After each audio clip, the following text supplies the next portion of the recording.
Today, we're diving into a really powerful story about resilience coming out of Oaxaca, Mexico. It's about how one man's personal crisis wasn't just overcome, but actually transformed into this incredible asset for his whole community.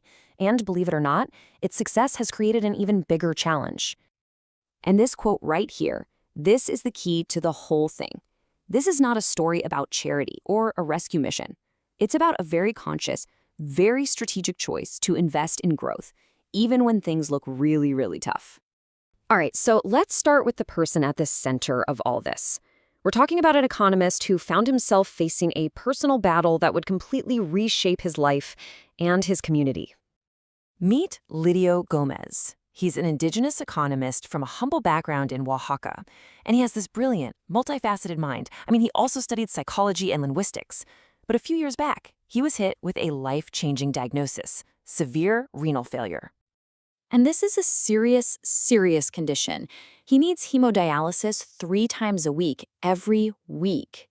You can imagine that makes holding down a full-time job pretty much impossible. He had to leave his work, which put him in a tough spot, financially dependent on others. And this treatment, it's literally what has kept him alive for the last 3 years. Okay, so this is where the story takes a really interesting turn. We're going to see how this moment of crisis got flipped on its head and turned into a powerful new purpose. This is the shift from just receiving help to actually creating value. So at first, his friends stepped in to help him out financially, but they pretty quickly had this amazing realization. Lidio's greatest asset wasn't just something to be saved, it was his brilliant mind. So they made this crucial shift. The financial aid was converted into a salary. They were paying him to do what he does best: teach. And with that, he launched a free educational workshop for his community. And get this isn't just some new idea they're hoping will work. For the last 18 months, this workshop has been running, making a real, tangible impact. It's a proven success.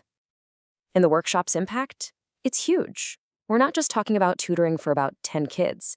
It's for kids who feel like the local schools aren't enough, who want to learn more. And it's not just the kids, it also brings in their mothers. He teaches everything from math and ethics to programming, plus essential life skills like being on time and sticking with things. But here's the twist. The project has become so successful that it's actually created a brand new, urgent problem, one that threatens to undo everything. Lidio's being evicted. The borrowed, humble home that he lives in, which is also his classroom, is being taken back by the owners. This is a double whammy. It doesn't just put the workshop in jeopardy, it also threatens his access to Social Security, which is his absolute lifeline for paying for dialysis. And this right here perfectly illustrates that core idea we started with. Instead of seeing this eviction as a total disaster, the organizers are looking at it as a symptom of success. Think about it. The workshop is working so well, it's literally outgrown its space. The crisis has been completely reframed as an opportunity to expand. So the new plan isn't just to find another borrowed room. No, the vision is to level up. They want to rent a proper 4-room home, creating a dedicated classroom space. This would allow them to more than double the number of kids they can help, aiming for a new goal of 20 to 25 children. So how do you make that vision a reality? Well, it's not just a random fundraising goal. It's a really clear financial plan built around 3 core pillars. The total monthly budget they need is 18,000 Mexican pesos. But here's the brilliant part. They don't just tell you the number. They break it down to show you what that money actually does, what human outcome it creates. So the first pillar is dedication. This part covers a minimum wage salary for Lidio, but it's so much more than just income, right? It's an investment in his dignity. It lets him focus completely on his teaching without having to worry about just surviving. Pillar 2 is tranquility. This covers the 3,300 pesos for his Social Security. This is the part that guarantees his life-saving dialysis can continue. It's the peace of mind, the foundation that makes everything else even possible. And the final pillar is a safe space. This is the rent for the new home and classroom. This provides stability, a real dedicated learning environment for the kids, and a secure future for the whole project. And this is so important. This whole plan isn't being presented as a plea for charity. It is a direct, structured invitation to invest in a model that's already proven to work.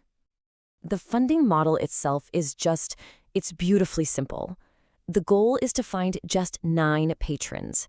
with each person contributing 2,000 pesos a month, that's about 120 US dollars, to collectively cover the entire budget.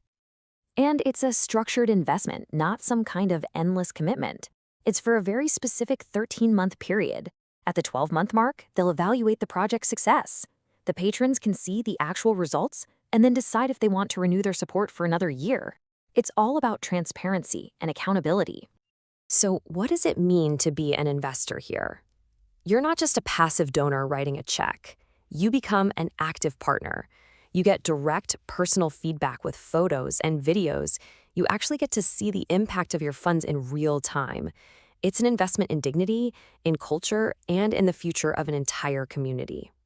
And so it all boils down to this really direct personal question from the organizers. ¿Le entras? It's a colloquial, friendly way of asking, are you in? Are you with us? It's an invitation to become one of those 9 pillars holding this whole structure up. And that really leaves us with the final thought to chew on. Think about how this model completely changes the game, turning a budget from just a list of costs into pillars named dedication, tranquility, and safe space.